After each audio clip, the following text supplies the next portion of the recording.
Dodge City and in the territory on West, there's just one way to handle the killers and the spoilers, and that's with a U.S. Marshal and the smell of Gunsmoke.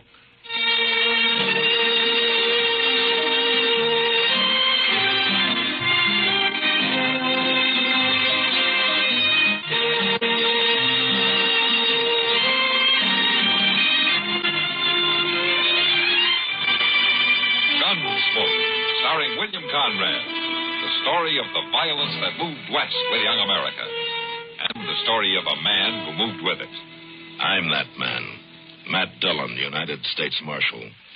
The first man they look for and the last they want to meet. It's a chancy job, and it makes a man watchful and a little lonely.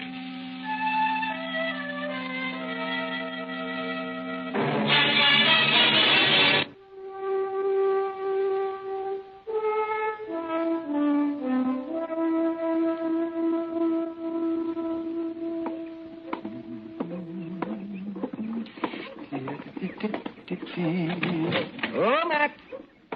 Hello, Mac. Anybody here this morning? I'll be right in, Doc. All right, man. As the girls grow tall in Kansas. Let's see. Poor man, he's so busy. The girls grow tall in Kansas. That's a poor way to start the day, Doc. And what's a poor way to start the day, then? Getting up in the morning. Well, I'm not going to talk to you. Where's Chester? I'd rather talk to him. No, he's due back any time now. He's due back. He took a prisoner over to Wichita a couple of days ago. Oh, doggone it. If I'd have known that, I'd have gone with him. No, what for? Oh, just to get out of Dodge for a while. Well, you've been out of Dodge for the last 2 days. Oh, yes. Delivering a baby in a mud dugout isn't exactly what I was thinking about, man. I know what you were thinking about. Morning, Mr. Dillon. You're back, Chester. Well, how was Wichita, Chester? A big town, Doc. Real big, but I wasn't there long. Oh. The Santa Fe going east got there at noon. The next one coming back here left at 2 o'clock. Well, you could have stayed another day, you know. Heavens, yes. Why didn't you? Oh, how often does a man get a chance to have a little fun? Well, I would have, but the sheriff there had some news he wanted me to tell to Mr. Dillon. Oh, some news? Yeah, it's about the Carp brothers. And the sheriff said he heard they was headed this way. I didn't even know the Carp brothers were in Kansas. I thought they worked the Dakota territory. Bank robbers, aren't they, man? So I've heard, Doc, but nobody's caught them at it yet. Well, we'll catch them if they come to Dodge. Yeah, maybe. They could be here right now. How come the sheriff didn't send me a telegram, Chester? It'd been a little faster. Well, I don't know. Well, by Jing, I didn't think to ask him. I'm going to go down to the bank. I'll be back directly.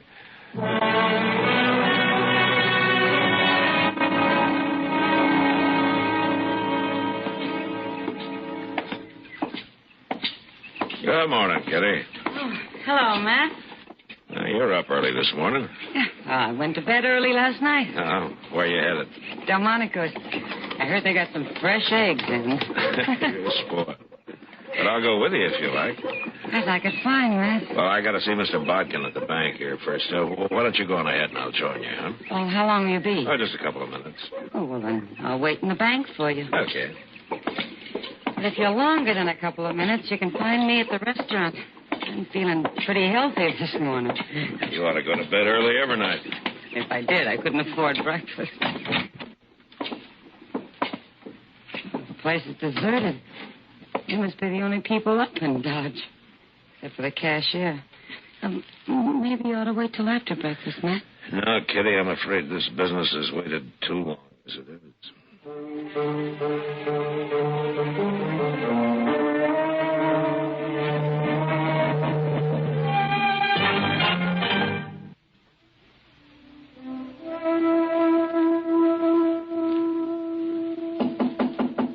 Come in.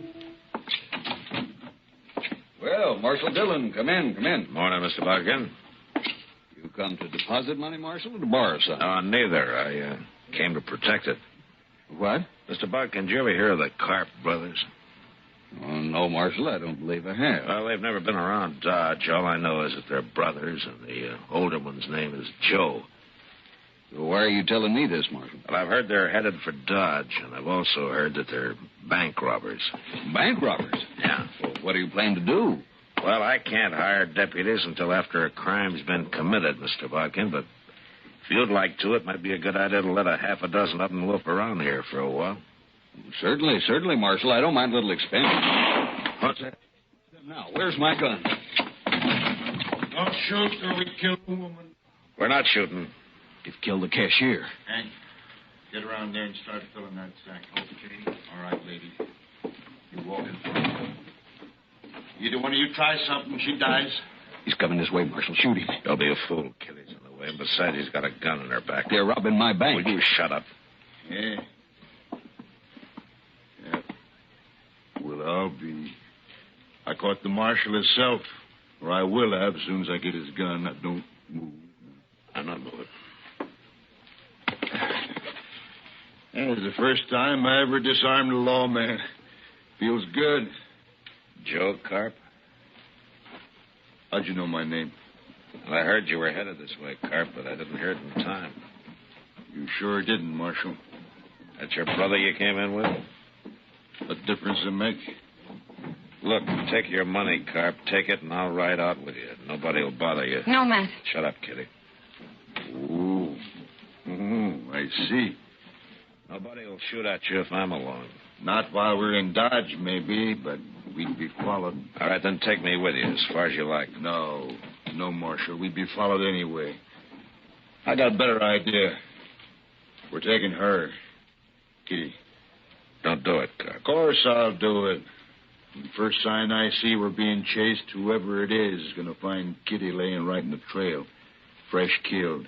And if you don't think I'll do it, I'll tell you something. First person I ever killed was a woman. So don't let nobody follow us. Nobody else will follow you, I promise you that. I hate to lose such a pretty girl. Matt, it's all right. Sure, Kitty. Come on, Joe, let's get. You go in that office and sit down, Marshal. Hank's got the money ready and we're leaving. So long, Kitty. So long. Hey, Marshal, if I do shoot Kitty, I promise you one thing. What? I'll do it with your gun.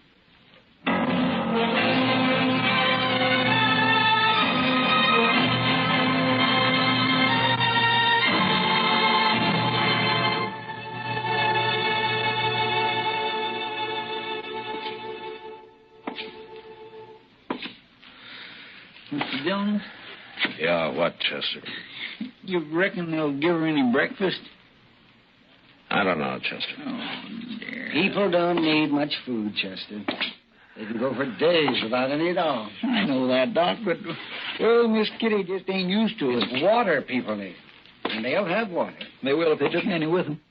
It's mighty dry out on the prairie this time of year. Oh, it's not that dry. Any fool can find water sooner or later. Sure he can if he followed a buffalo herd long enough. A week, maybe. There's other ways, Chester. Like what? Do you ever hear of a divining rod? Oh, what's outlaws doing with I divining? wasn't talking about outlaws. Well, Chester. what was I you was just talking talking about? kind of man talk. Chester. Yes, sir. I guess we've waited long enough. They must have covered 3 or 4 miles by now, huh? Yes, sir. Everything ready? Everything I could think of, Mr. Dillon. Let's get going, then. Good luck, Matt. Oh, thanks, Doc. Keep an eye on things, huh? Maybe a long time before we get back.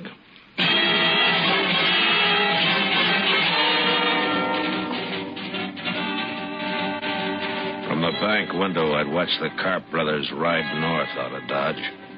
So Chester and I started in the same direction. And on the other side of the Arkansas, we picked up their trail and followed it easily all morning. But we were careful to stay far behind them and out of sight, although we probably could have run them down in a few hours. That was the hardest part of it, forcing ourselves to hold back and go slow. Mr. Dillon, you think Carp would really do it? Do what, Chester? You know. Do you?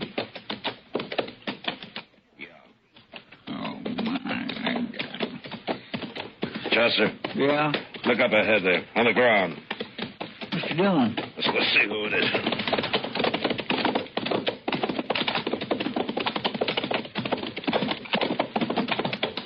It's a man, Mr. Dillon. Must be some cowboy. Yeah, he's been shot. Bring your water bag. Yes, sir.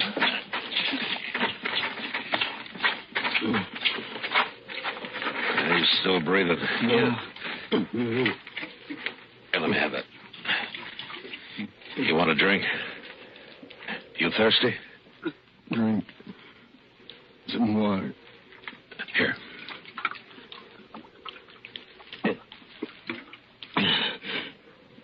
Who are you? I'm Marshal Dillon from Dodge. Tell me what happened.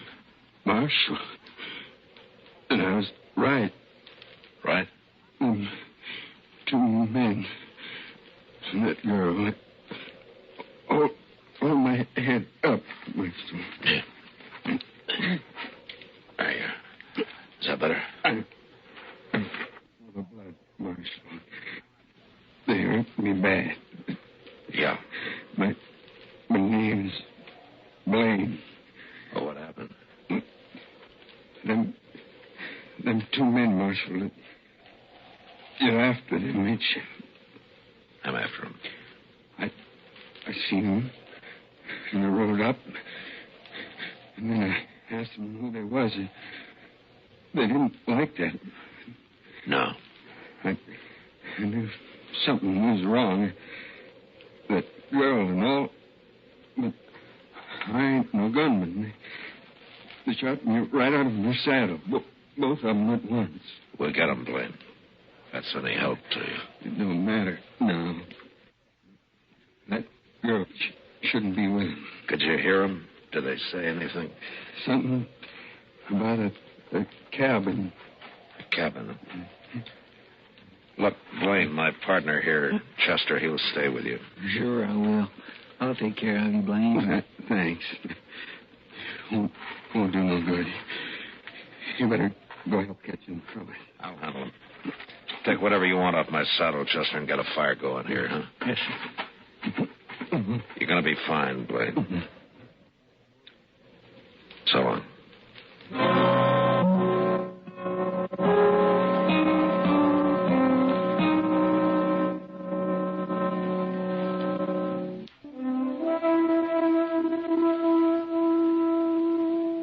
I rode ahead, tracking slowly for a couple of hours, and then Chester caught up with me. He looked at me for a moment, and then without saying a word, we continued on the trail across the prairie. We traveled in silence until dark, and then we saw a cabin. I couldn't chance going up to it, so we unsaddled and turned our horses loose and crept into a little draw about 100 yards away and got down and waited. And we waited all night. Dawn came, and then the sun, hot as ever. Ain't never coming out of that cabin, Miss Dillon? Sooner or later, Chester. Look, they got a fire going now. Smoke coming out of the chimney. Breakfast, I am so hungry. Well, a man could get along without food, Chester, like Doc said. Well, at least Miss Kitty's going to get something to eat. Yeah. Mr. Dillon, what in the world are we going to do? Right now, there's nothing we can do but sit here and wait and keep quiet. You know what'll happen if they find out we're out here. I know. But I ain't thinking about it. You better get back down now. I'll stay up here where I can watch. Yeah, but they can see you, Mr. Dillon. No, I got a little bunch of buffalo grass in front of me. It's enough. Yes, sir. Sure is getting hot. Just be sure and keep your voice low. I will. You know, if it wasn't for them in the cabin, it'd be awful peaceful out here, wouldn't it? Yeah, it would. Mr. Dillon. What? Rattlesnake. Hmm? He's behind you on top of the hole, about 5 foot back your head. Chester. Whatever you do, don't move. He's a pretty big one. Maybe 3.5, 4 foot. Now, look, how far are you from him? Far enough. Unless he uncoils and moves up. All right, just keep very still. He may go away. He ain't about to go away. Did you just move? My hand, just a little. Well, don't do it again.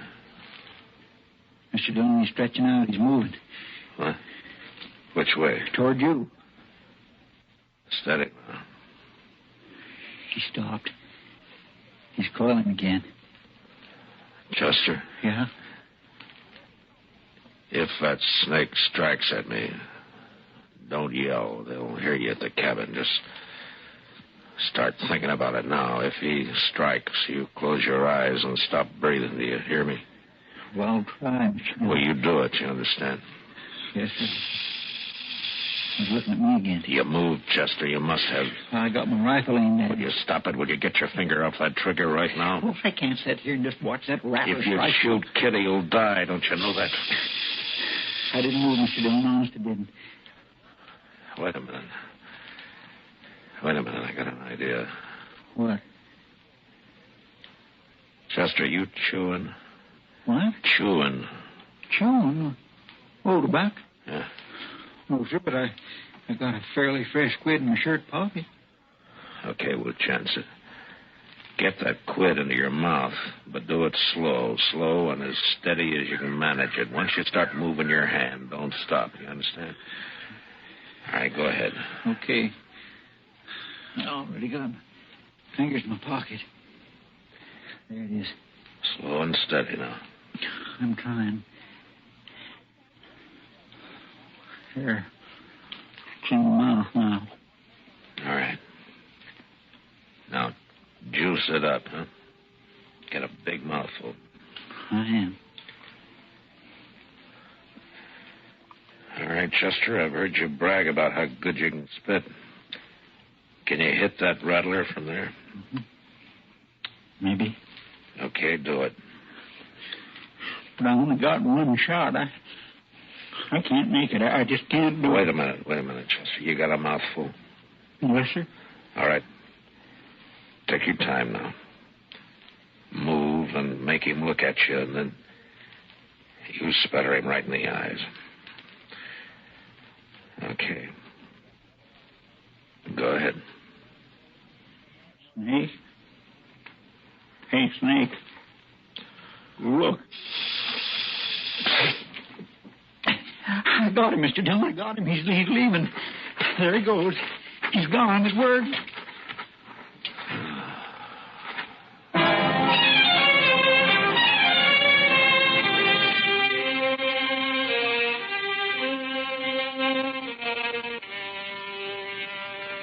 Well, they can't stay in that cabin forever, Mr. Dillon. They'll die of the heat cooped up in there. It's only about 10 o'clock, Chester. Oh, my. I hope they gave Miss Kitty some breakfast. Chester? Mm-hmm. Look, the door's open. Can they come now? Get your rifle. Take it easy now. It's Miss Kitty. Yeah. Joe Carp's behind her, and there's his brother. They're all outside now. What are we going to do? You're going to have to kill him, Chester. You mean just shoot them down from here, cold-blooded? Well, how would you want to do it? I'm ready, Mr. Dillon. All right, then take the one on your side. I'll take Joe. Miss Kitty's standing awful close to him. Yeah, I know she is. When I say hold your breath, you do it. Then you count to yourself 1, 2, 3, and then fire. I'm set. All right. Hold your breath. All right, come on, let's go, Chester.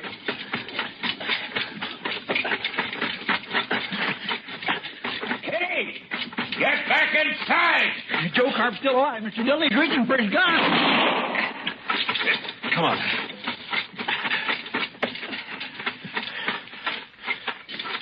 They're dead.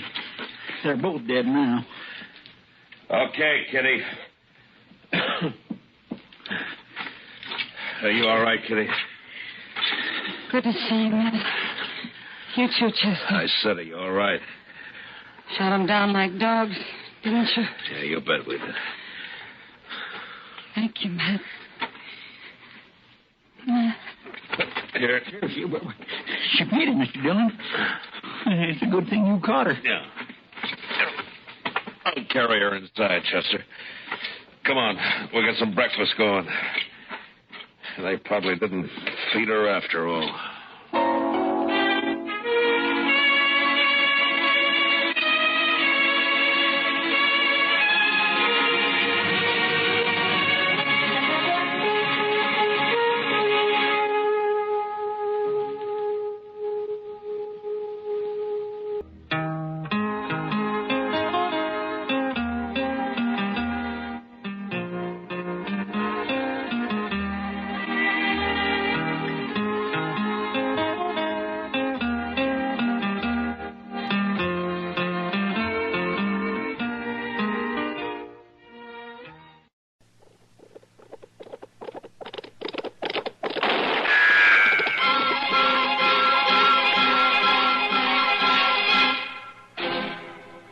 Around Dodge City and in the territory on West, there's just one way to handle the killers and the spoilers, and that's with a U.S. Marshal and the smell of Gunsmoke.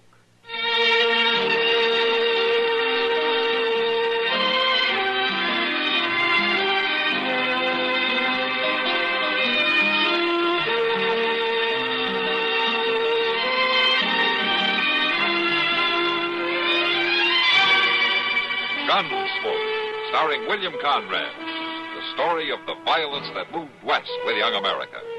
And the story of a man who moved with it. I'm that man, Matt Dillon, United States Marshal. The first man they look for and the last they want to meet. It's a chancy job, and it makes a man watchful and a little lonely.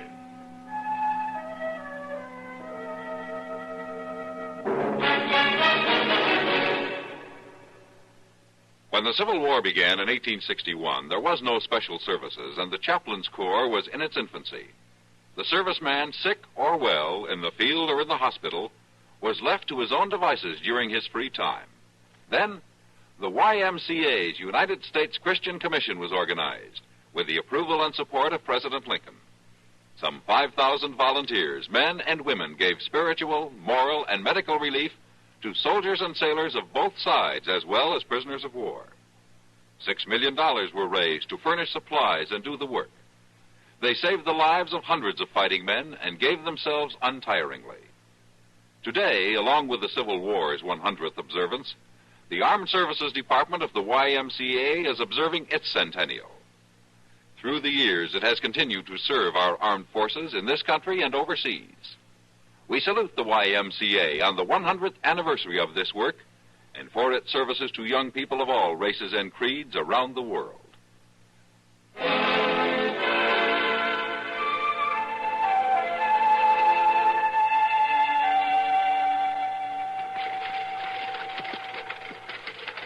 I don't think I like Dodge too much, Andy.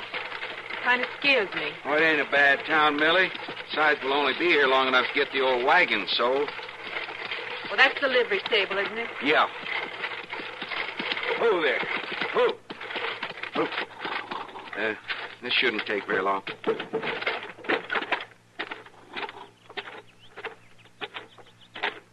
Hello? Hello, stranger. You run this stable? I own it. Moss Grimmick. Well, I'm Andy Cole. I had in mind to sell my wagon. Oh? I was told you might buy it. It's a good wagon. A little old, maybe. You must be kind of broke. We just moved into a shack down by the Arkansas, and we're looking to get a start somehow, but we need a little eating money till I find a job. I'll sell the wagon cheap, Mr. Grimmick. Well, maybe I can help you out. Let's have a look. What's that? Well, something spooked that team. They're running wild. Pull it! Pull back! Pull out! Pull out!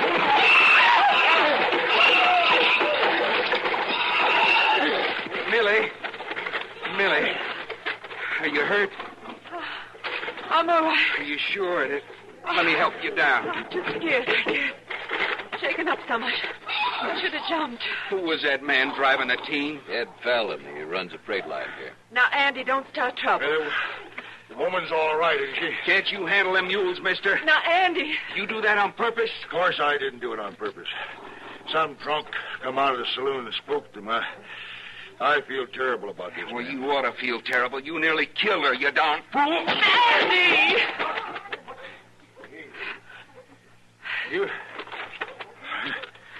You got a bad temper, ain't you? You just bet I have. Well, so have I when I get riled. I'll fix you good for this. I'm waiting. Andy, stop it. Next time, you better be wearing a gun, mister. Oh, now you're threatening me with a gun. No, he isn't. And you're not going to start wearing one either, Andy. Well, we'll see about that. What's the trouble here? Hello, Marshal. Chester, it's a good thing you've come. Now, this man's threatened to come after me with a gun, Marshal. He smashed into my wife with his wagon. He didn't do it on purpose. No wonder he didn't kill you. He didn't kill me, though. I'm not even hurt. There's no cause for all this trouble. He shouldn't be driving mules if he can't handle them. What happened, Fallon? Cowboys spooked my team and they run off. I couldn't help it. Well, you sure ain't done their wagon much good. We were going to sell it, too. Oh. Well, I'll tell you what. I'll pay for it. What's it worth? Never mind about that. Would $20 cover I it? ain't asking for money. I'll take it. We need that money. Why, sure. Sure. Here you are, man. Thank you. You're pretty broke, are you? We're broke, all right. Well, maybe I can help you out. I'll give your husband a job, starting tomorrow.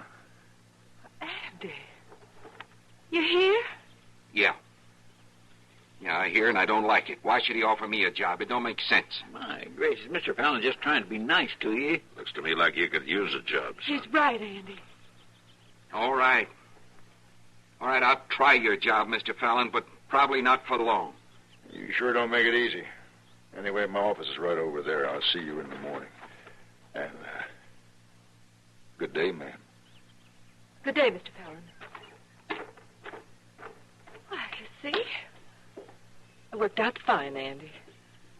I sold the wagon and you got a job. Yeah. But I don't like that man, Millie. You got quite a temper, son. Why don't you just relax and take your wife on home? Huh? Yeah, sure. Come on, Millie.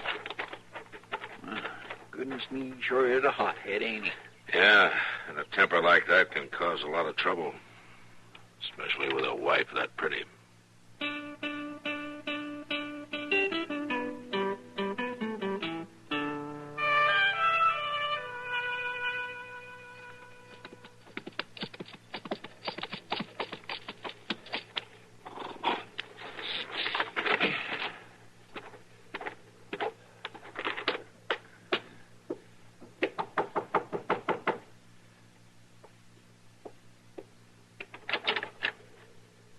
Oh.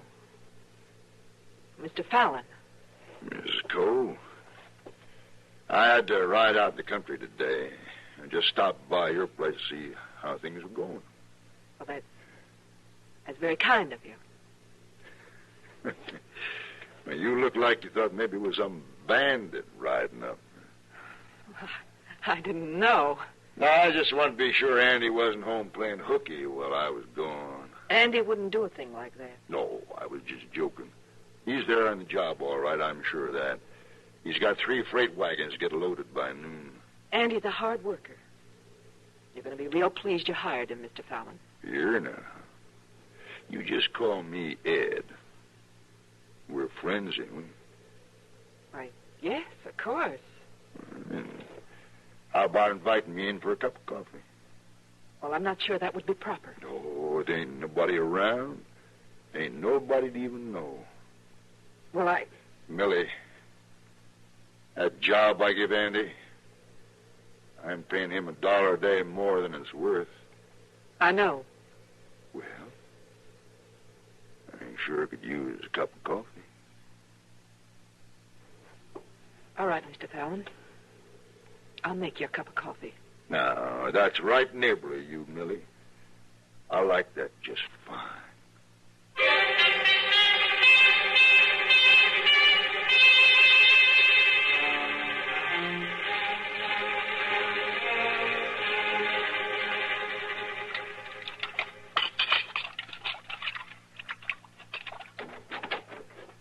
Hello, Millie. Oh, Andy. I didn't hear you ride up. No? What are you looking for? There's been somebody here. What? Oh, maybe he was still around. I don't know what you're talking about. I seen tracks outside, boot marks. Well, they're yours. No, they ain't mine. I don't wear Spanish heels. Now, who was here, Millie? Nobody was here. What's got into you anyway? Now, don't you lie to me. You never lied to me. And I'm not lying now. Andy, you been drinking. I never drink, and you know it. Who was here today, Millie? Nobody. Nobody was here. Now, I won't stand for this, Andy. Well, I won't stand for it either. Where are you going? Andy. Andy, put that gun back. Put it back, you hear? You're covering up something, Millie. I'll find out who it is, and then I'll put the gun back. Not before.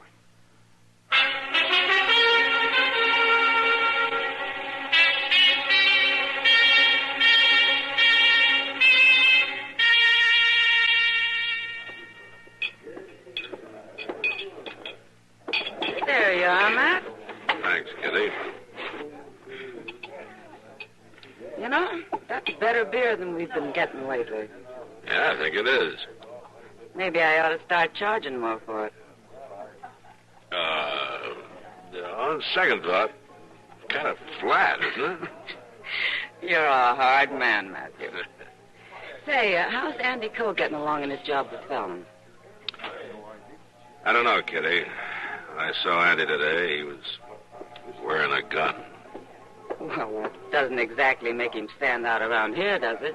Yeah, that's the first time I've seen him wear one since he arrived in town. Oh? Yeah, I asked him about it. He told me some man was visiting his wife yesterday. She wouldn't tell him who it was. I tried to talk to him, but it didn't do any good. No. Never does in a case like that. Evening, Mac. Kitty? Hello, Doc. Sit down, Doc. Oh. How about a beer? Oh, now I'd like that. Sam, bring Doc a beer, will you? Yes, Miss Kitty. You two look mighty glum. Is something wrong? I was just talking about Andy Cole. Andy Cole? I met his wife today. Nice girl. Oh? Where'd you meet her? Here in town? No, I was driving by their shack by the river there, so I stopped and said hello. So you're the one. What? Nothing. Well, what were you saying about Andy? Well, Matt's worried about him. Andy's wearing a gun today for the first time. Oh, what for? He suspects somebody's been visiting his wife. Maybe he's after me then. This isn't a joke, Doc.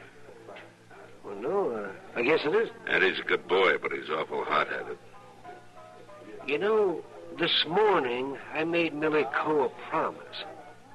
But I think maybe I should break it. What are you talking about? She gave me a note to deliver. Asked me not to tell anyone about it. It was for Ed Fallon. Fallon? Did you give it to him? Yeah, just now when I came in. He's standing right down there at the end of the bar. Oh, yeah. You know what was in the note? No, she didn't say. Just that it had something to do with business. That's what she told you, huh? Yeah. Why, you think it was something more? I don't know, Doc. But if Millie wrote a note to Fallon, could be he's the one. Yeah, I'll be back.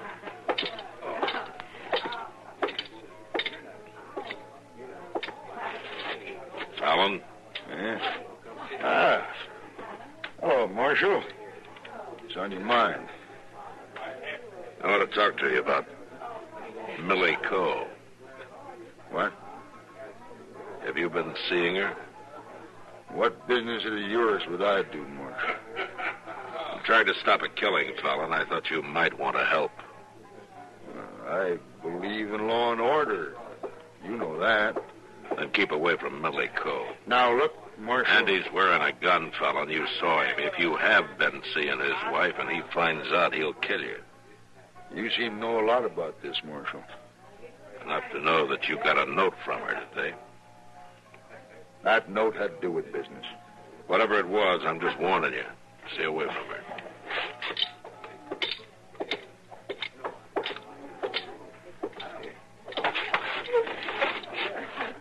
Well, what'd you find out, Matt?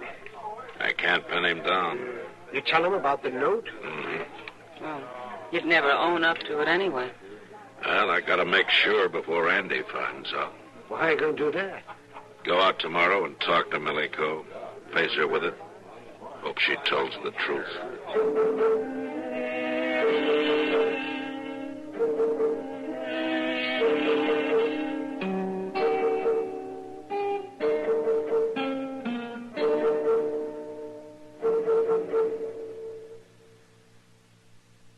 I learned to jump double Dutch today. It's fun. What, Susan, is double Dutch? That's jumping with 2 ropes at a time. Anyone knows that. Uh-huh. Thank you. Susan is one of the lucky ones, one of the healthy, normal children we all give thanks for. She can run and skate and even jump double Dutch. But there are over 250,000 other children in the United States who can't. They have cerebral palsy. They will never take part in active sports, maybe not even walk, but they can be helped. Through therapy and through special training, many cerebral palsied learn to live satisfactory and useful lives. There are 344 local affiliates of United Cerebral Palsy who support the hundreds of programs in hospitals, clinics, and special schools that are so needed, United Cerebral Palsy asks you to help. Contribute to the 53-minute march on cerebral palsy. Do it today.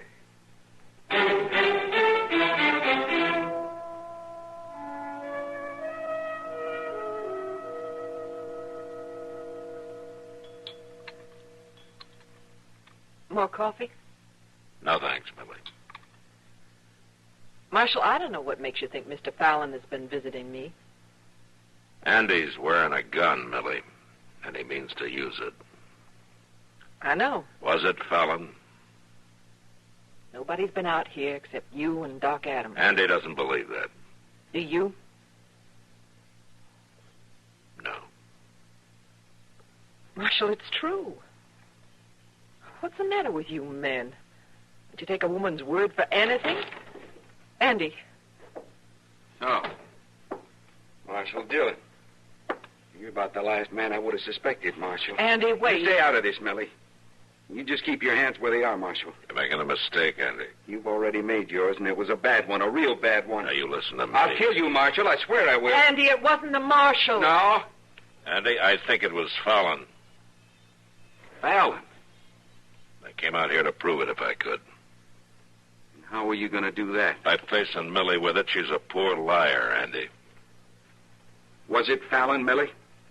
There wasn't anybody out here. Andy. You're lying. It was Fallon. Who else would it be? Sure, the whole thing figures out easy. Now, wait a minute, Andy. I know you're trying to stop a shooting, Marshal, but it won't do no good. I'll kill Fallon on sight. Not while I'm around, you won't. You're going to go back to Dodge with me, Andy, and we'll have this out there and without gunplay. Now, let's go. Don't worry, Millie. It's going to be all right.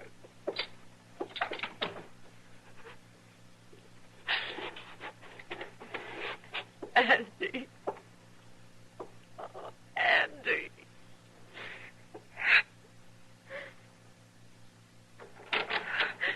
Andy. You. It's me, all right. You surprised? We're both here. Andy and the Marshal. Yeah, I seen them. I've been waiting for them to leave. How long you been here? Long enough to see Andy ride up. He knows it was you. He knows you've been visiting me. The Marshal told him. The Marshal told him. What kind of a lie is that? It's true. You told him, Millie. Nobody else could have. You got me in a fine mess now, hadn't you? I wish I had told him. I wish I had. You're no better than the rest of them. Prettier, that's all. You get out of here. Not quite yet. First, I'm going to teach you a lesson. I'm going to teach you to keep your mouth shut.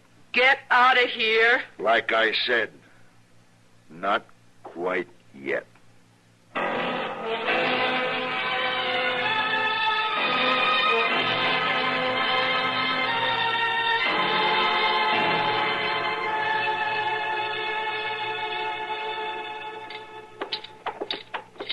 I ain't saw Fallon around town all day, Mr. Dillon. He may be here at his office. He better be. Well, Andy, where you been? I looked everywhere for you. Where's Fallon, Jenkins? I don't know. Take a look out back, Chester. Yes, sir. Maybe you wouldn't mind telling me what's going on here, Marshal. Like Andy said, we're looking for Fallon. Well, Fallon's going to be looking for him. He finds out Andy's been loafing on the job. Fallon's paying Andy too much money as it is. Not for long, he ain't. You're getting $1 a day more than you're worth, Andy. Whose idea was that, Jenkins, to pay him that money? It wasn't mine. I'm only the clerk here. Besides, I don't have no reason for it, do I? But Fallon does, huh? Ain't nobody back there, Mr. Dillon. All right, where is he, Jenkins? You sure you want me to tell you, Marshal? Did he go out to Andy's place? He was looking kind of worried after talking to you last night. Then he is out there. He sure is, and you're looking mighty stupid, son. Running all over the country while Fallon's out there courting your wife, having himself a fine time. Why, you... Come on, Andy. Don't waste your time. Let's go.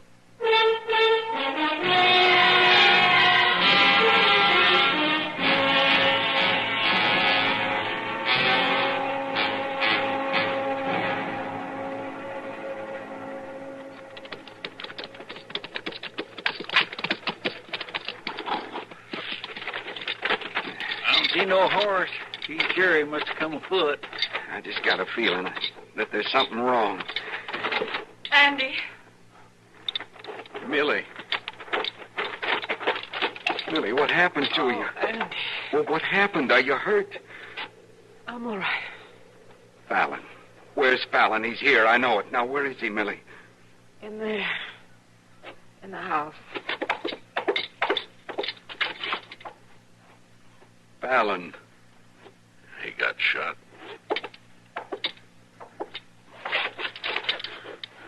Who did it, Fallon? Who shot you? Millie. Millie? I tried to beat her. She shot me. I ain't doing so good.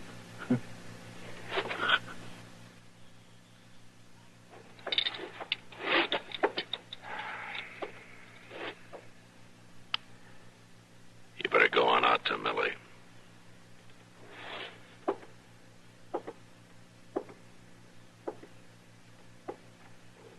Millie? Millie, I was wrong not trusting you. Why didn't you tell me that first day? I didn't want any trouble, Andy. But I was wrong, too. I'm not telling you. Well, the trouble's all over now. I was going to the river to wash when I heard you ride up. Come on. I'll go with you.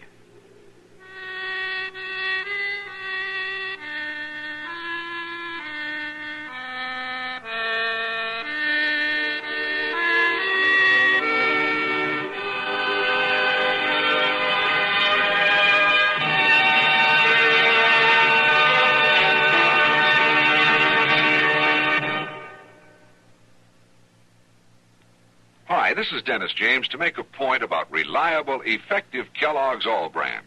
Repeat after me, please. What do you want when you need brand? What do you want when you need brand? Reliability.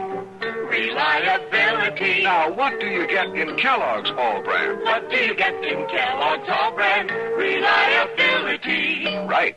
There's nothing like the reliable Kellogg way to get the effectiveness you want from brand. Kellogg's All Brand is the real Battle Creek formula with more of the vital brand bulk to help you keep regular. Low in calories and mighty appetizing. That's Kellogg's All Brand. And take advantage of the special rosebush offer now on the package. Famous Queen of the Garden rose bushes, 6 formally patented varieties, every one a beauty, at just a fraction of their usual cost. Yours for only 50 cents a bush when you include a box top from reliable, effective Kellogg's All Brand. Gunsmoke. Produced and directed in Hollywood by Norman Macdonald, stars William Conrad as Matt Dillon, U.S. Marshal. The story was specially written for Gunsmoke by John Meston and adapted for radio by Mr. Macdonald. Featured in the cast were Gene Bates, Vic Perrin, John Daner, and Harry Bartell. Harley Bear is Chester, Howard McNear is Doc, and Georgia Ellis is Kitty. This is George Walsh inviting you to join us again next week when CBS Radio presents another story on Gunsmoke.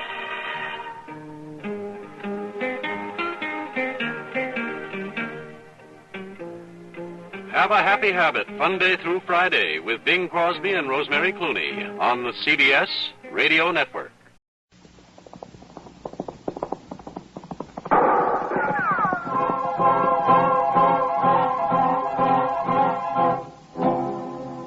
Around Dodge City and in the territory on West, there's just one way to handle the killers and the spoilers, and that's with a U.S. Marshal and the smell of Gunsmoke.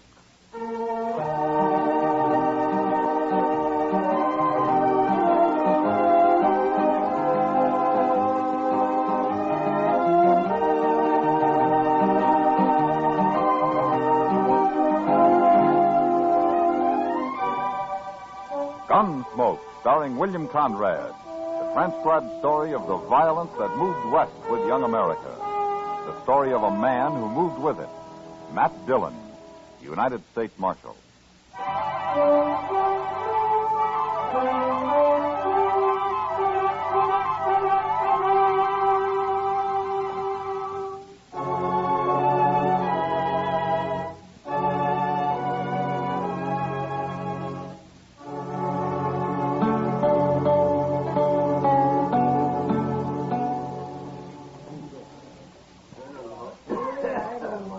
Mind if I sit here a while, Marshal? Of course not. Sit down, Billy. Hey, you look worried, Billy. A boy like you shouldn't look worried. I'm 21. That's a man's age, isn't it, Chester? Oh, sure. 21's pretty old, Billy. Old enough for Frogmouth Kate, anyway. Every time I come to town, that woman won't give me a minute's peace. Well, maybe she's sweet on you, Billy. Sweet on me. Look at her at the bar over there. She'll come to and miss me pretty soon. Old enough to be my mother. Well, then why do you stay here? Why don't you go over to the Longhorn or someplace? Oh, Kate's all right when she's sober. Just when she gets drunk, she's such a nuisance. Well, she sure looks drunk now. She is. And when she's like this, there's no worse woman in the whole world. I could kill her when she gets like this. Somebody's always going to kill somebody around here. Oh, that's just a way of talking, Marshal. Yeah. I hate to tell you, Billy, but I think Frogmouth Kate has spotted you. Yeah, I knew she would. She gets lonesome awful fast, that woman. So that's where you went, Billy. Leaving me all alone? Shame on you, honey. I gotta catch my breath once in a while, Kate. You can catch your breath with me, honey. Not with Marshal Dillon and Chester and all the rest of them. Now, Kate, take it easy. I'll take it easy.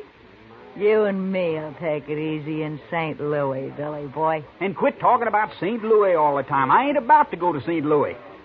I'm broke right here in Dodge. I got the money, Billy. Almost I got it. Almost enough. You and me, huh, baby? Oh, Kate. Why don't you pick on somebody who can at least buy you a few drinks? Well, they've been buying me drinks. I don't care about them anyway. Let's get married, Billy boy. What do you say, huh? You and me. See what I mean, Marshal? Ain't she awful? Well, she likes you, Billy. Sure. We're a couple of real lovebirds. Yeah. Now stop that. Let go of me, Pete. I'll break your head open. Ah, you're cute, Billy. Lover boy. Oh, cut it out. Well, if you'll excuse us, we better be moving on.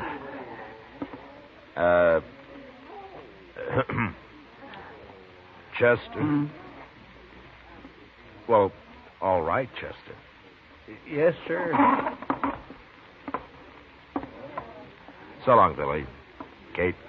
Now, you never mind them, Billy boy. They're just a couple of crooks like everybody else, except you, sweetie. You and me, huh?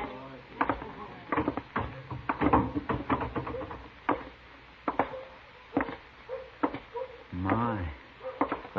Poor Billy. Well, he's got to learn somehow. I suppose. The town seems pretty quiet, Chester. I think I'll go to bed. Good idea, Mr. Dillon. I'll sleep in the office tonight. All right, I'll see you in the morning. Good night, sir.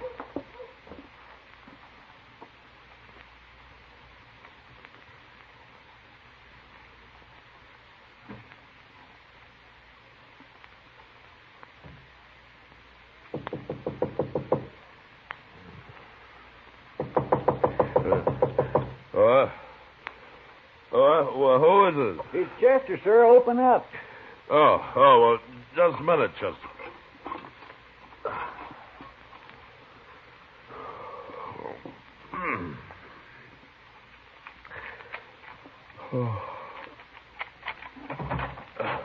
What is it, Chester? There's been a shooting, sir, in that rooming house next to the Alpaganza. What?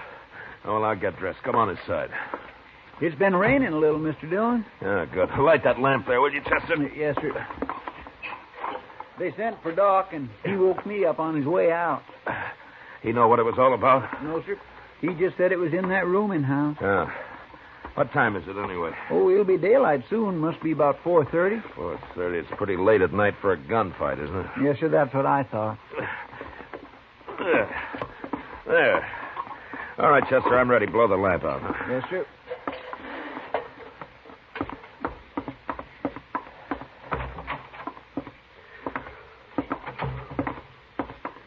That rain sure helped. Wouldn't it be fine if it stayed this cool all day, Mr. Dillon? No, you'd be lost if you couldn't complain about the heat, Chester. Well, I'd be willing to think of something else. Yeah, I suppose.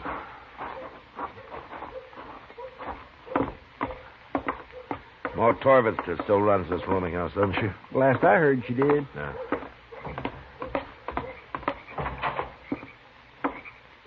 Marshal. Down here, Marshal Dillon. It's Ma Torvitz, all right. Hello, Ma. Right in here, Marshal. Who was it, Ma? Frogmouth Kate. She got shot. Kate.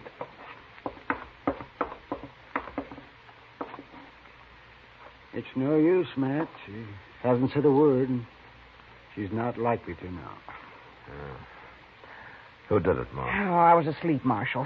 Heard a shot and come right down. I sent everybody else back to bed and told them to stay there. You don't know who did it, then? He must have jumped out that window right there. You go get him, Marshal. He's got a head start already. Who, Ma? Well, that kid, Billy Daunt. Must have been. Well, why do you think it was Billy? Because he was drinking with her all night over at the Alafraganza, that's why. Been with her all yesterday, I heard, too. Couldn't be nobody else. He stole her money, too. How do you know he did, Ma? Oh, she showed me once. She kept it right under the mattress there, and it's gone. She had quite a lot of it saved up, too. Everybody knew that. She's planning on going back to St. Louis with it. She wanted Billy to go with her, but I guess he couldn't wait, the little rat. I sure hope I see him hung. Chester, start looking for him. I'll join you in a few minutes. Yes, sir. I'll go out back first. She's dead, Matt. Oh, that poor girl. It's a wonder she lived this long, being shot so close up. She didn't say anything, Not a word, Matt. She was unconscious the whole time. Yeah. Well, I'll chip in toward burying her, Doc, seeing as how she was sort of broke when she died. Nonsense. Kate was a good girl, and I'll be responsible for her getting a fine burial. Finest there is. But you catch that devil Billy Daunt, Marshal. Don't you let him get away. We'll find him, Ma. Well, you sure better. Well, let me know if you hear anything. I'll see you later, Doc. Sure, Matt.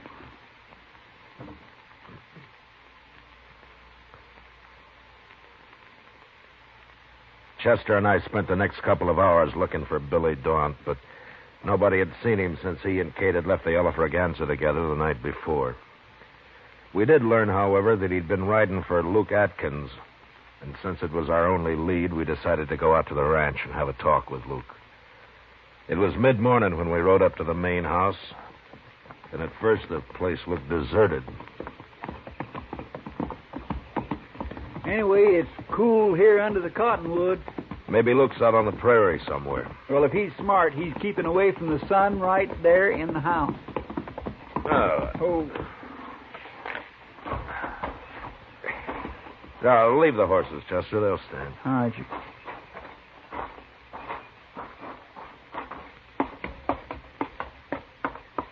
Who's that? It's Matt Dillon, Luke. Oh, just resting a little, Marshal. Hello, Chester. Hello, Luke.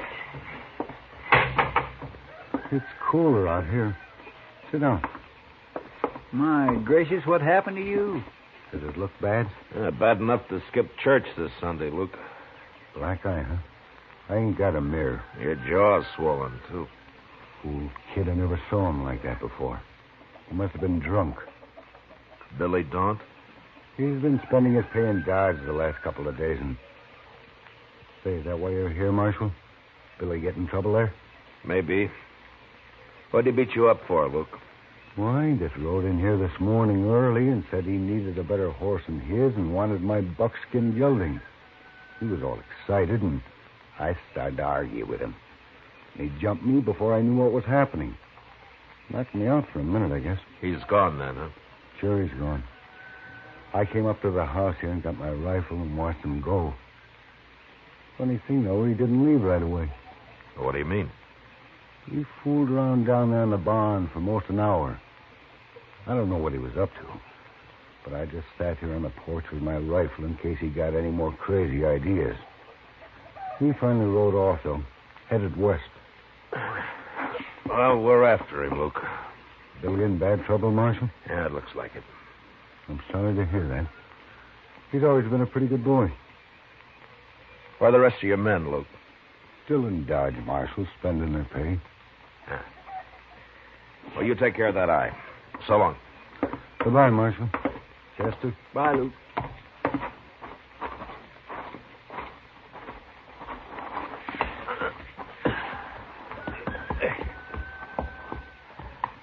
Come on. Well, there's not much question about Billy now, is there? Yeah, there sure isn't. Start looking for tracks, Chester. Yes, sir, I have been. The ground's still damp from the rain last night. We ought to cut this trail easy. I don't see anything. Now, look there, over there. Those are fresh tracks. Yeah, they're fresh, all right, but they lead toward the ranch, not away from it. Yeah. Well, let's follow them anyway, Chester. What? Come on, let's ride.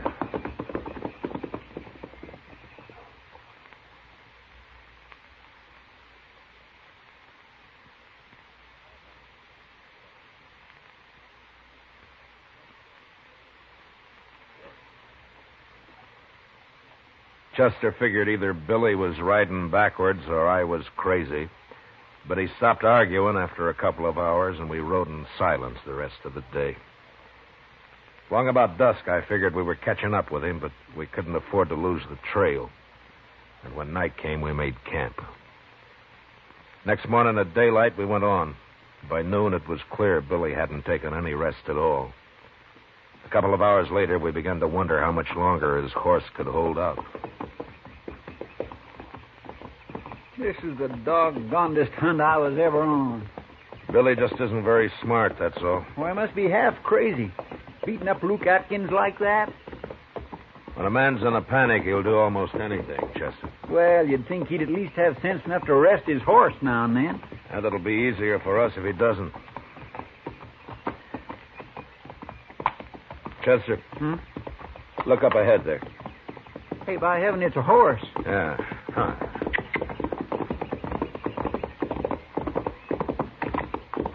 That's a buckskin. It's not saddled. There isn't a thing around, sir. This side of that bluff, anyway. The bluff's too far away for an ambush. The horse doesn't look very good, does he? He's not even eating. Yeah. Oh. He may never be any good again. That fool kid. Well, he can't be very far away. Unless he's found another horse. Look at the buckskin's hooves, Chester. Why, he isn't even shod. Yeah, Billy pulled his shoes when he left him. He sure made a mistake, though. What do you mean? That's what he was doing in Luke's barn, putting the shoes on backwards. Now he's pulled them. It wouldn't fool anybody. All it did was help wear his horse out even more. He had me fooled for a while. Anyway, we'll catch him pretty soon now. Yeah, well, his tracks lead toward the bluff there. Probably into that clump of trees. Well, if that's where he is, he can see us. All right, we'll ride in from different directions. You can't get both of us. Okay, sir.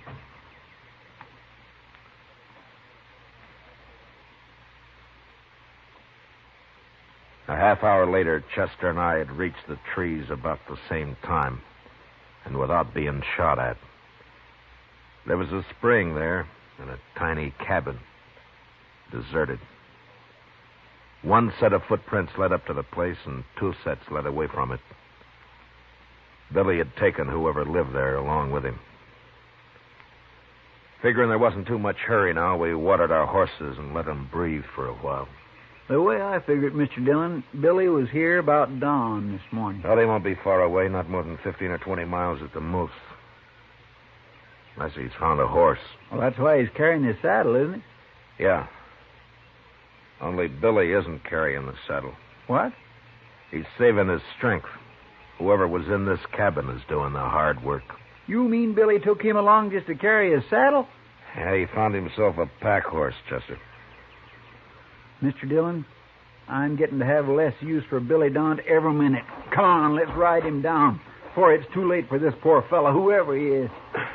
All right, Chester.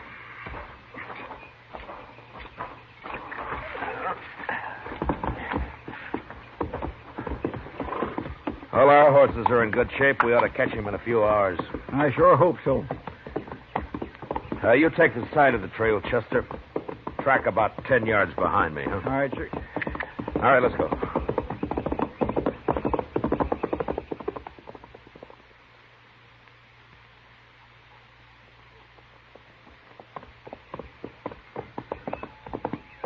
Don't bother to watch the trail anymore, Chester. It's headed right for that nester's shack there. So keep your eyes open. You think Billy might still be there? Yeah, he might be. Oh.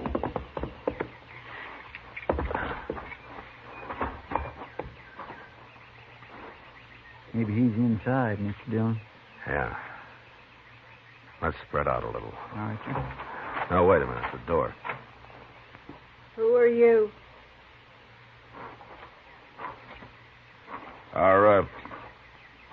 Are you alone, ma'am? You the law? I'm Marshal Dillon from Dodge. You're too late, Marshal.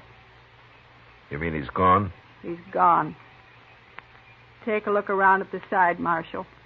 Right around there. Go on, look. Both of you.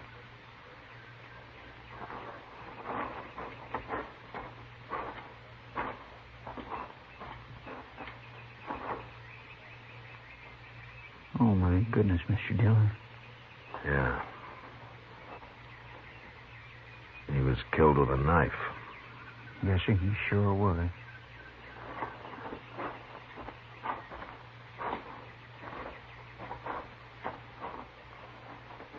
That your husband, ma'am? Yes.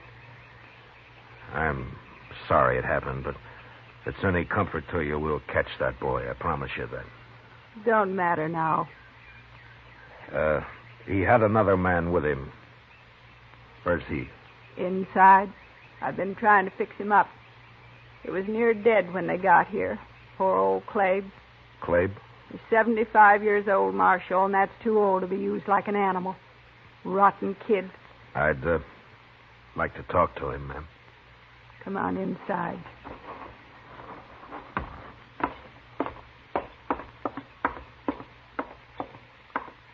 It's all right, Clabe's Marshal Dillon from Dodge. We've known Clabe for 10 years, Marshal, ever since we've been here. Never hurt nobody. Sure. Can you talk a little, Clabe? I'll be all right, Marshal. I'm just kind of wore out.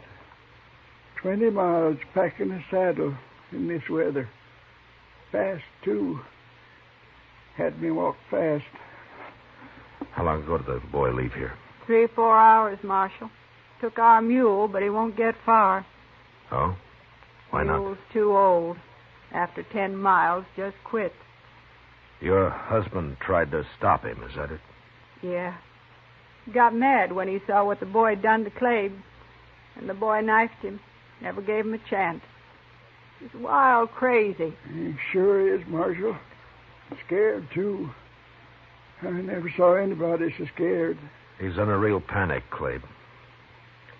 But how come he used a knife? That doesn't sound right. Yeah, it's all he's got, that's why. What? He ain't armed, except for that knife. He doesn't have a gun? He took our rifle, but there's no ammunition for it. We run out. Took it anyway. But when he came to your place, Clabe, didn't he have a 6-gun? No, sir. Just that knife, that's all he had.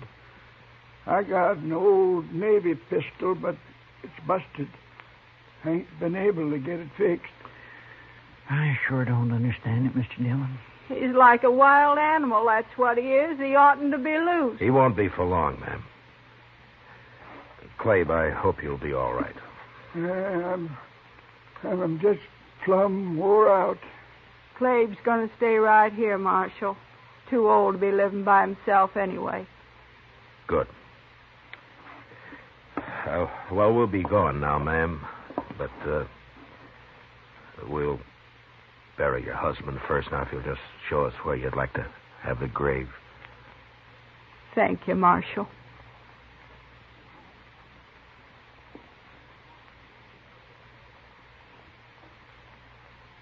The woman wanted her husband buried right where he'd fallen. So we dug the grave there and laid him into it.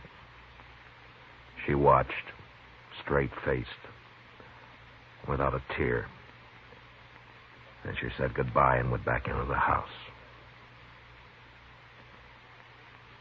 It was just after sunset when we caught up with Billy. Just as the woman had said, the mule had gone 10 miles and quit.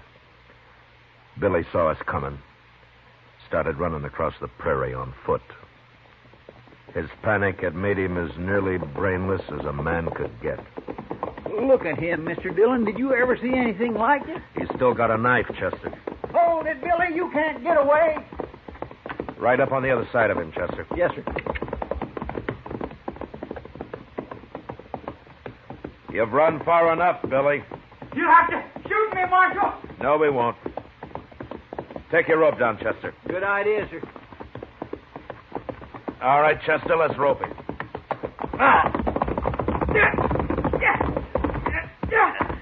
We both got him. Now stay on your horse, Chester. Just keep your rope tight. I'll cut you, Marshal. Let go the knife. Billy. All right, Chester, slack up a little. All right, drop your rope, Chester. I'll tie him up with No, it. you don't. Go on me. Hey, you're a wild one, Billy. You'll never get me back. Not alive, you won't. Never. I think we will. Let's make him walk back, Mr. Dillon. I won't walk. You can drag me, but I won't walk. No, we'll throw him across your horse, Chester. You and I can ride double till we make camp. Maybe that'll calm him down.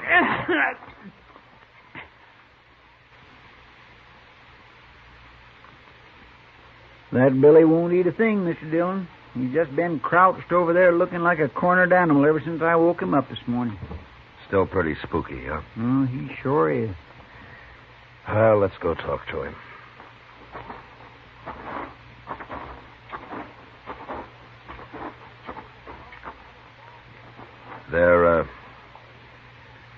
There's some bacon over there, Billy, if you want it.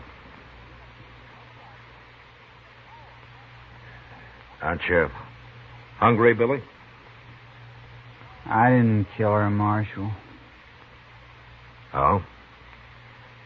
You've been running awful hard for an innocent man. I didn't kill her, I tell you. We'll let the judge decide that, Billy. I was waiting for her outside, and I heard the shot. I went around, and her window was open, and she was lying there. I didn't kill her. Then why did you run, Billy? I knew you'd be after me. I had to get away. I ain't going back to Dodge. I ain't going. Yeah. All right, let's get packed up, Chester.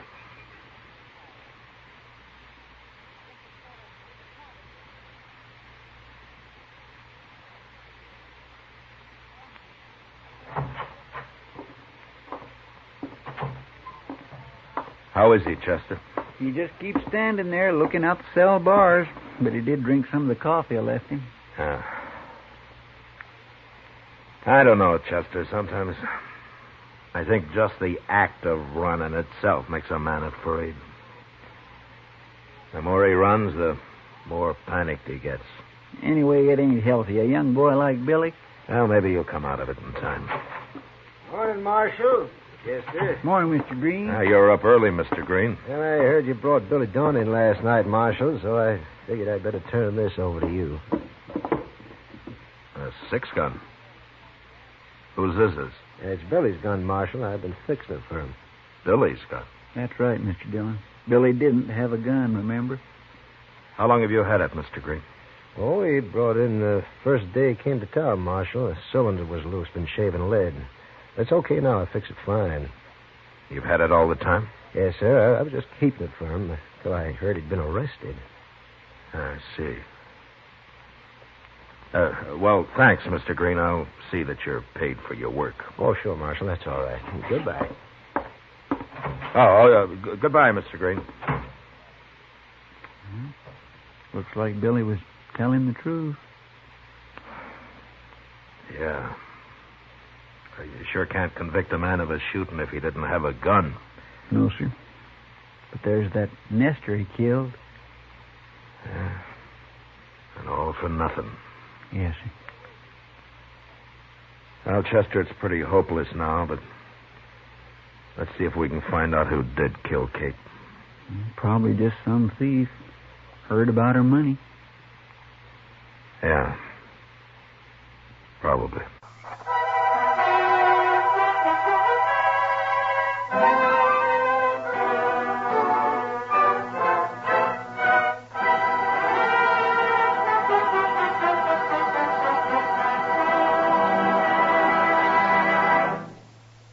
Gunsmoke, under the direction of Norman MacDonald, stars William Conrad as Matt Dillon, U.S. Marshal. Tonight's story was specially written for Gunsmoke by John Meston, with music composed and conducted by Rex Corey. Harley Bear is Chester, Georgia Ellis is Kitty, and Howard McNear is Doc. Gunsmoke has been selected by the Armed Forces Radio Service to be heard by our troops overseas. Join us again next week as Matt Dillon, U.S. Marshal, fights to bring law and order out of the wild violence of the West in Gunsmoke.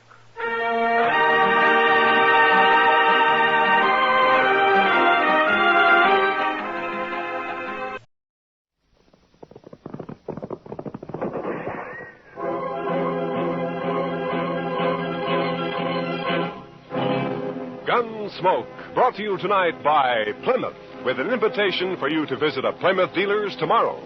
Meet the new Plymouth and enter the big $25,000 contest.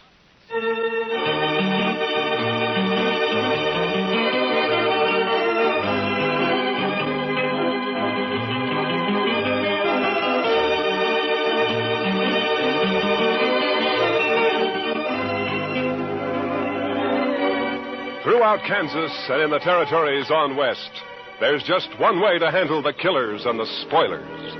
And that's with a U.S. Marshal and the smell of gun smoke. It's here, a new kind of low-priced car. The exciting 53 Plymouth, completely new, completely beautiful.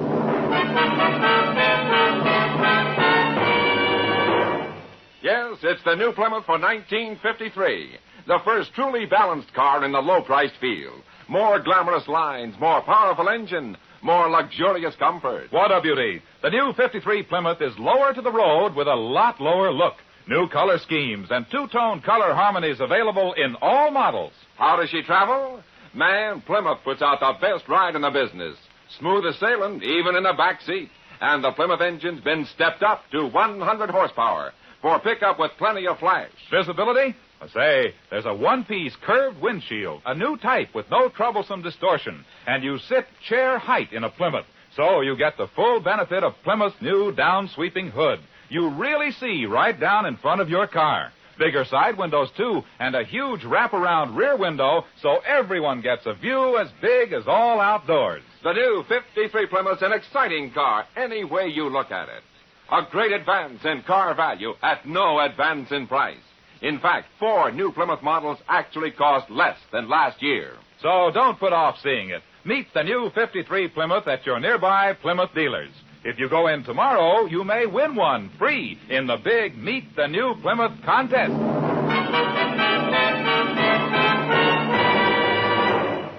And now, Gunsmoke, starring William Conrad. The story of the violence that moved west with young America. The story of a man who moved with it. Matt Dillon, United States Marshal.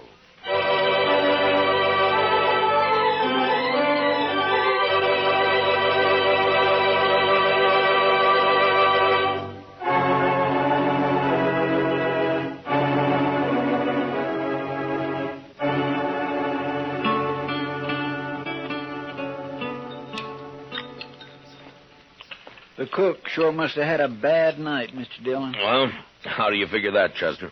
Well, sir, I never saw so much chili pepper on a couple of poor eggs. He must figure everybody's got a hangover this morning. Almost everybody usually has of a Sunday around here. Well, now, I clean forgot all about it being Sunday. So that's why Jim Cobbett's all dressed up over there, huh? First time I've ever seen him with his hair combed in. Well, haven't you heard about Jim, Chester?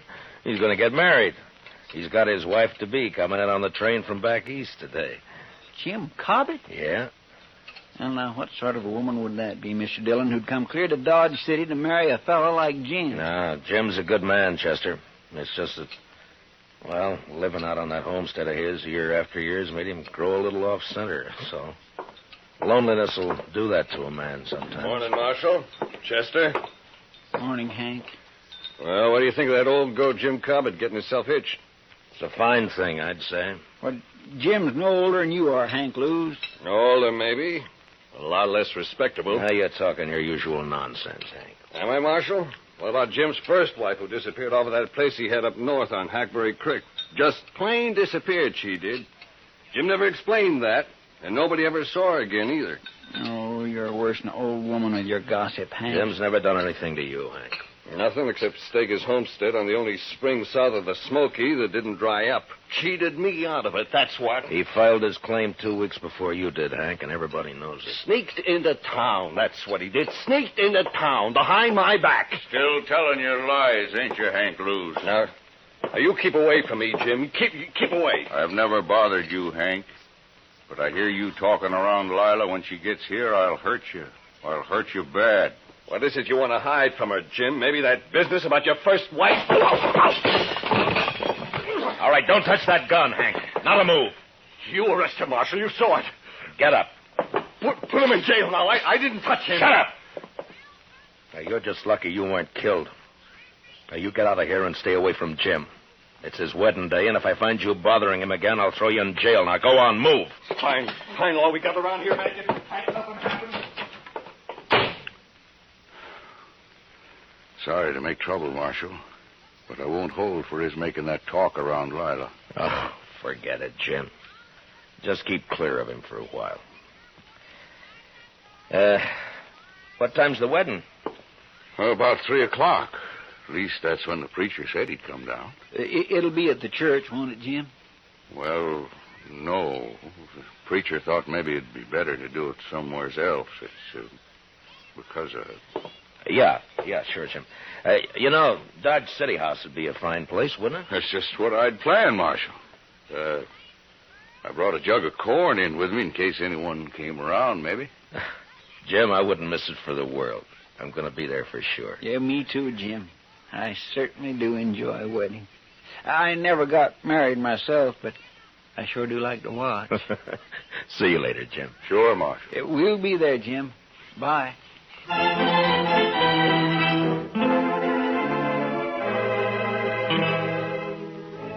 Jim's bride, Lila, turned out to be a handsome, high-strung woman with nervous black eyes and a manner that bespoke a gentle breeding and background. I watched her, and I wondered how she'd ever make out in this crude, raw country she'd chosen to come to. It was never mentioned how she and Jim had got together, but the few friends who gathered for the wedding didn't care. We were all pleased that Jim finally had a wife to break the loneliness that he'd set upon himself for so long. And after the brief ceremony at the Dodge City House, we told him so. Well, it's about time, Jim. If you don't mind my saying so, ma'am, you should have filed on him long ago. Why, yes. I mean, of course. Open the jug on the table there, Si. It's good corn. Well, thank you, Jim. My throat is might dusty. Help yourselves to the liquor, boys. Thank you. Yeah. Well, congratulations, Jim. And Miss Cobbett, my best wishes to you, ma'am. Thank you, Marshal Dillon. Now, you make Jim bring you to town and see us once in a while. He never came in much when he was alone out there. Oh, I'm sure he will, Marshal. I sure hope so, ma'am. Help yourself to the jug there, Chester. Well, thank you, Jim. If I can get it away from Si long enough, I will. You stay in here tonight, Jim? Well, no, Marshal. I brought the wagon on account of Lila here, and it's a slow way of traveling. Take a day and a half at best. But where will we sleep tonight, Jim? Oh, I've got some blankets, Lila. We'll be fine. You mean out on the prairie? Well, sure. We'll bed down in the wagon if you're afraid of snakes. Oh, snakes can't get to you if you're in the wagon, man. But what about everything else? Indians. No Indians have been seen around here for months, I know. Oh, no, you're wrong, Jim. A man from Walnut Creek told me he run into some Pawnees a couple weeks ago. Only about a dozen, though. Pawnees? Well, they didn't bother him, did they, Si? No, they didn't, Marshal. Yeah. You see, Lila? Well, they didn't bother him because he saw him first. He hid himself under a bank in the creek. Are there many Indians around? Oh, no, very few, man. Well, the Army's been after him pretty steady ever since them Crows raided the Gillette place. The Indians been making themselves scarce last few months. What happened at the Gillette place? They had a little trouble, that's all, Lila. Little trouble. They killed Bob and rode off with Mrs. Gillette and the child, that's all. Oh, no. Si, why don't you go get yourself another drink, huh? Yeah, well, I was just thinking about doing that. Well, no, I suppose it'll be easier on Mrs. Gillette once she learns to talk Crow, but still, it's a hard life on a white woman, suddenly being made a squaw. Oh. The jug's almost empty, Si. You better hurry, huh? By golly, hey, fellers, I got another swatter coming up. Liquor's working on the side, Lila. Don't pay no mind. Jim, is it true what he said about that poor woman? Now, Lila, don't you fret about that. Is it true? I want to know, Jim. Yes. Jim, if you stayed in Dodge City tonight, well, you could start out before dawn tomorrow, and maybe it'd... No, Marshal. Jim thinks it's best we leave tonight. There's nothing to fear, Lila, but if you'd rather stay, we can... No, we'll go, Jim. If you'll excuse me, I'll go change into something more suitable. Goodbye, Marshal. Goodbye, ma'am. We'll see you in Dodge City real soon, I hope. Of course. I'll be down shortly, Jim.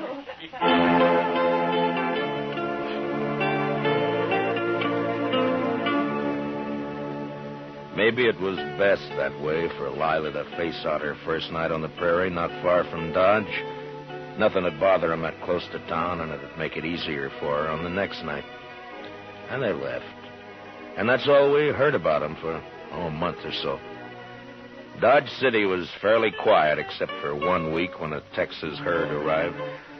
2 boys were killed the next night, and another a few days after. But then things cooled off and became peaceable again. Hank Blues is in town, Mr. Dillon. Oh, no, Chester.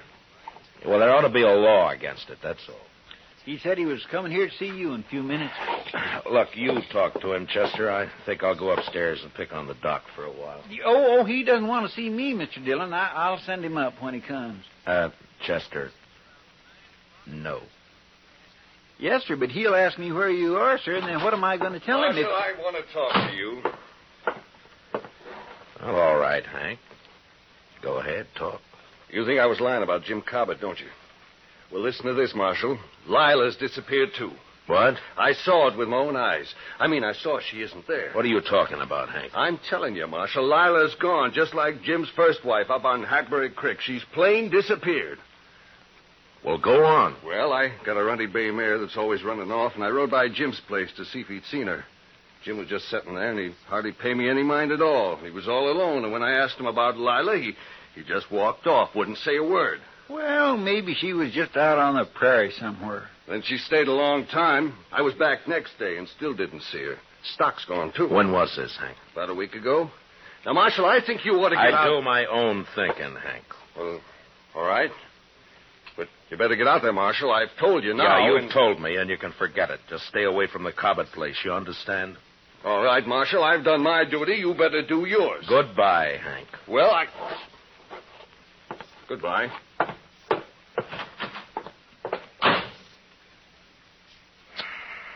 What are you going to do, Mr. Dillon? The only thing we can do, Chester. Go saddle our horses, will you? I got some things to clean up around here. Yes, Mr. Dillon.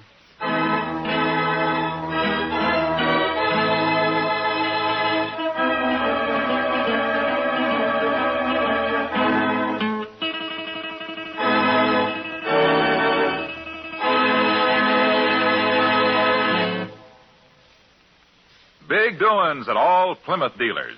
Tomorrow, go in and meet the new Plymouth, the new kind of low-priced car. And enter the big $25,000 Meet the New Plymouth contest. All you do is look her over, compare, ask questions. There'll be people on hand to explain the new body design, new type suspension, new springing, how they combine to give you a ride that's unbelievably smooth. The first truly balanced ride in the low-priced field. Believe me, you'll be enthusiastic. So just transfer that enthusiasm in 50 words or less to a contest entry blank. Tell what you like most about the new, truly balanced Plymouth for 53. That's all there is to it, and you may win a 53 Plymouth or one of hundreds of cash prizes. But entries must be mailed by Monday midnight. So hurry, get an official entry blank containing all the easy rules tomorrow when you go in to meet the new 53 Plymouth. Now, the second act of Gunsmoke.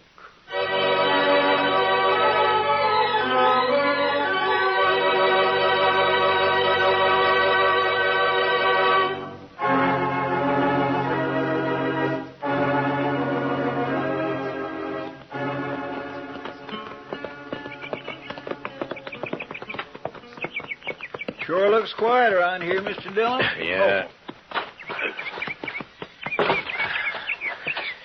Yeah, come on. They're probably inside. You think Lila's here, don't you, sir? I will soon find out, Chester.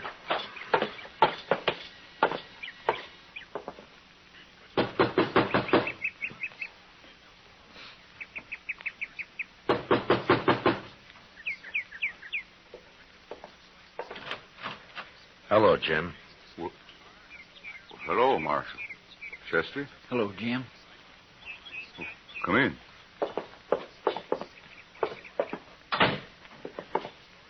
How have you been, Jim? Hank Lewis told you, didn't he, Marshal? Where is she, Jim? Hank Lewis said I killed her, didn't he, Marshal? Oh, now, Jim, you know I don't pay any attention to what Hank Lewis says. Then why'd you come here, Marshal? To help you. If you're in trouble.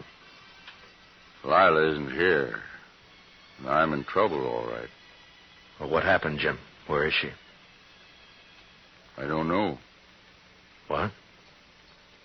Well, Injuns, party of crows, they took her. They took her. Indians? My goodness. You mean you were raided here?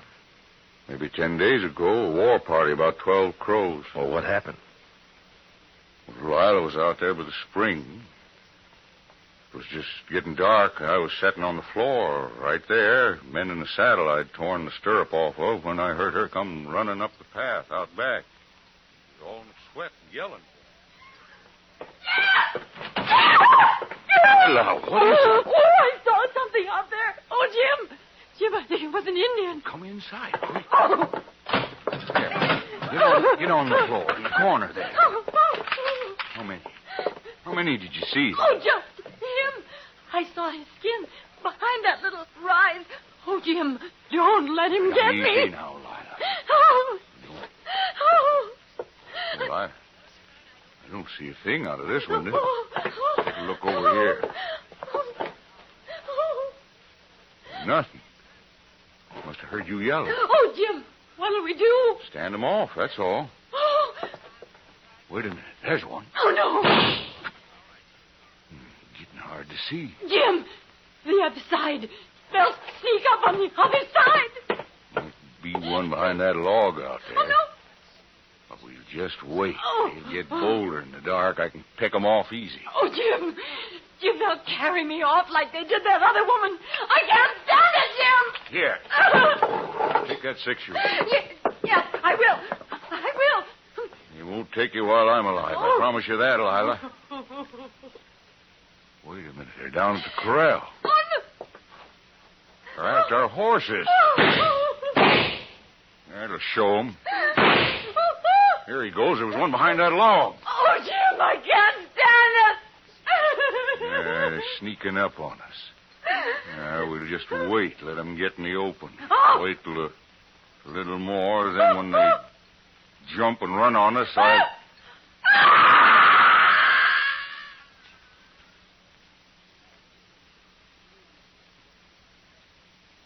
Oh. Go on, Jim. What happened then? Yeah. What'd they do when they rushed you?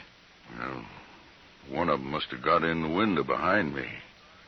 When Lila screamed, I was knocked out, and when I come to, the engine was gone. Lila was gone, too. Were you shot, Jim, or what? No.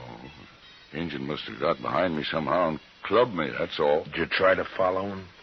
How could I, Marshal? They run off. The horses stole them. Yeah, I see. Anyway, I was out a long time. There wasn't a sign of anybody when I come to. Well, they could be in the Rocky Mountains by now. We'd never find them. I'll report this to Colonel Jenkins at Fort Dodge, and he can spread the word through the Army post. Thanks, Marshal. I'm sorry, Jim. But I guess that's all I can do for you. Sure, Marshal. Come on, Chester. Let's take a look around outside and then get back to Dodge City. Yes, sir. So long, Jim. I sure am sorry it happened. So long.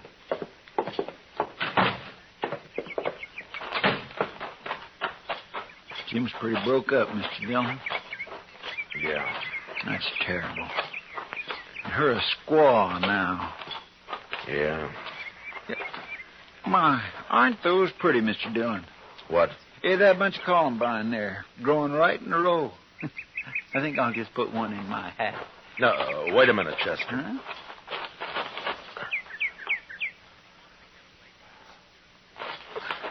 I wouldn't pick them, Chester.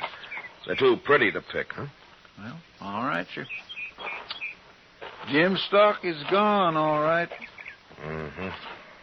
You know, Mr. Dillon, Jim Cobbett ain't the luckiest man in the world, is he? No, he sure isn't, Chester. Come on, let's get out of here.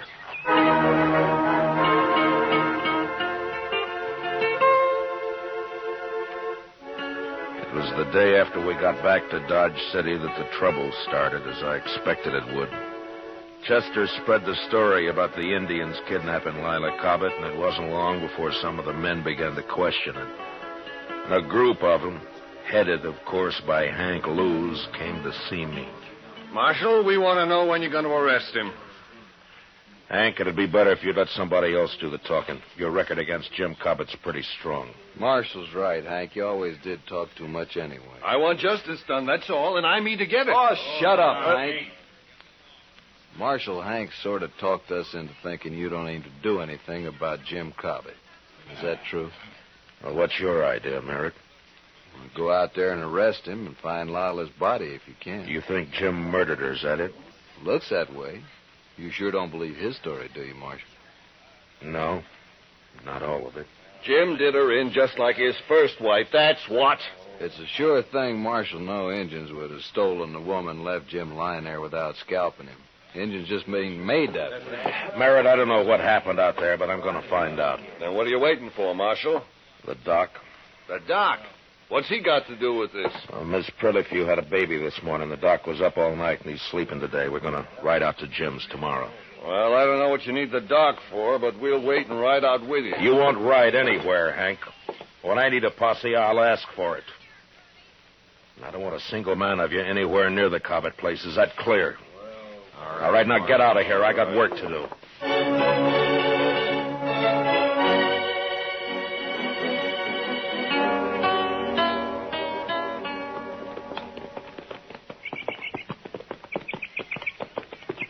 It's a mighty lonely-looking place, Matt.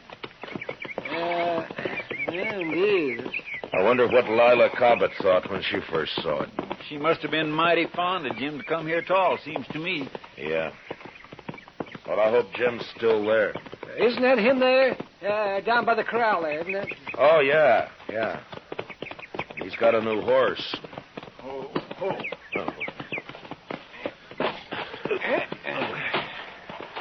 Hello, Jim. What are you doing here, Doc? I had to bring the doc, Jim, to perform a sort of autopsy. Autopsy? On Miss Cobbett. It's necessary, Jim, or I wouldn't do it. Marshal? Now, don't do it, Jim. You wouldn't have a chance. No. Take his gun, Chester. Yes, sir. All right, Jim, let's you and me go on into the house, huh? I don't imagine you want to watch this. Well, where is it, Matt? You want to tell him, Jim? Over there, under that row of columbines. Well, I'll... So, that's why you wouldn't let me pick any, Mr. Dillon. I watered the ground a lot to make it hard. It was a good job, Jim. Come on, let's go in the house. Shovel's out back of the corral. I'll get it. Well, all that water and it didn't do any good.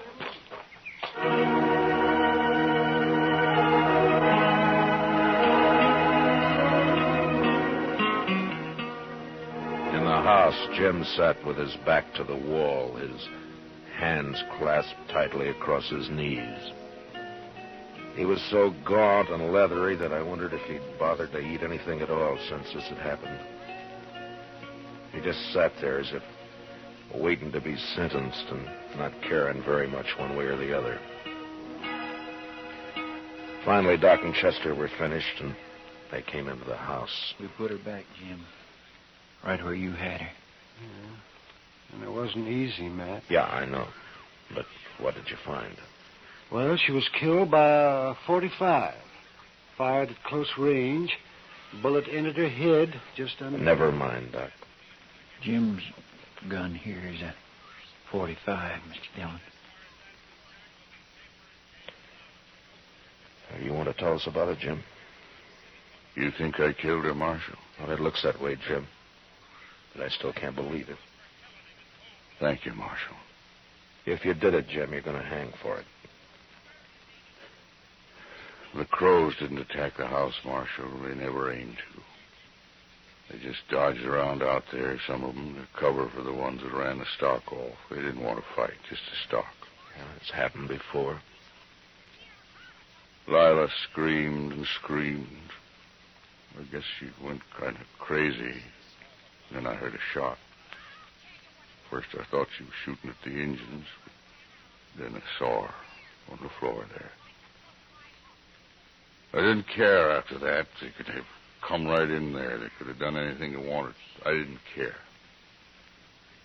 You had given her your 6-gun, is that it? Yes. The crows didn't bother you after that? They just took the horses and left? I didn't care about them. I buried Lila out there right away. And I sat there on the ground all night. Everything would have been all right, Marshal, but when Hank Lewis came by, I got scared. I didn't want to talk to him, but I knew what he'd say. So, I put water on the grave and tried to hide it. Except for the flowers I'd planted. I just couldn't not have planted flowers there. He's telling the truth, Matt. Yeah, Jim isn't lying. No, sir, he certainly isn't. There's no reason I know of why Jim should stand trial. What about Hank Lewis, Mr. Dillon? He'll make trouble. The three of us here have heard the story and seen the evidence. Hank's talk doesn't mean a thing. I have no cause to arrest Jim. Then I can go, Marshal?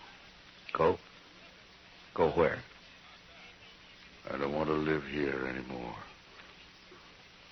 It's like the other place up north after my first wife rode off. She just said goodbye and rode off one day. I was ashamed of that, so I never told nobody what happened. I left the place. Like I'm leaving this one. Well, you got to settle down sometime, Jim. No, I don't. I got bad luck both places. I won't settle down no more. We won't stop you, Jim. I think I'll go now, Marshal. I don't want to spend another night here. I'll get my things together. Yeah. We'll wait outside. Come on, Chester. Doc.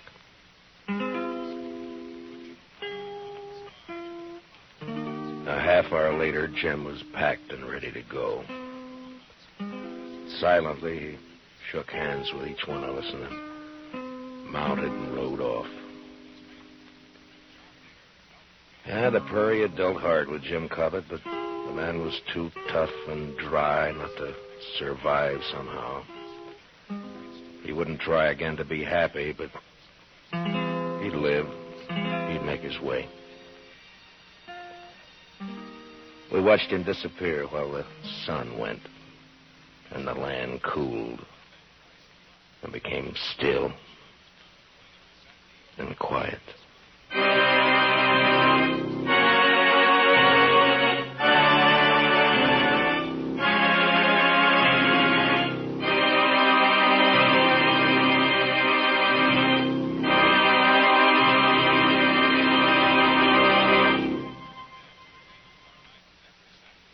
Hurry! The Big Plymouth contest closes Monday midnight. Your last chance to win a new 53 Plymouth free or a big cash prize.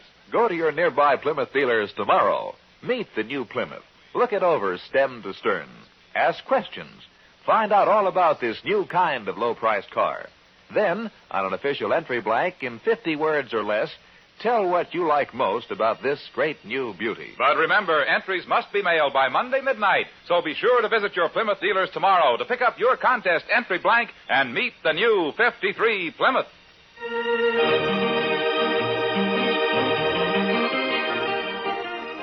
Gunsmoke, under the direction of Norman MacDonald, stars William Conrad as Matt Dillon, U.S. Marshal. Tonight's story was specially written for Gunsmoke by John Meston, with music composed and conducted by Rex Corey. Featured in the cast were John McIntyre and Jeanette Nolan, with Paul Duval, Jack Crucian, and Harry Bartell. Harley Bear is Chester, and Howard McNear is Doc. Gunsmoke was brought to you by Plymouth, along with a reminder that you visit your Plymouth dealer tomorrow and enter the Meet the New Plymouth contest. Remember, entries must be mailed before Monday midnight. Clancy Cassell speaking.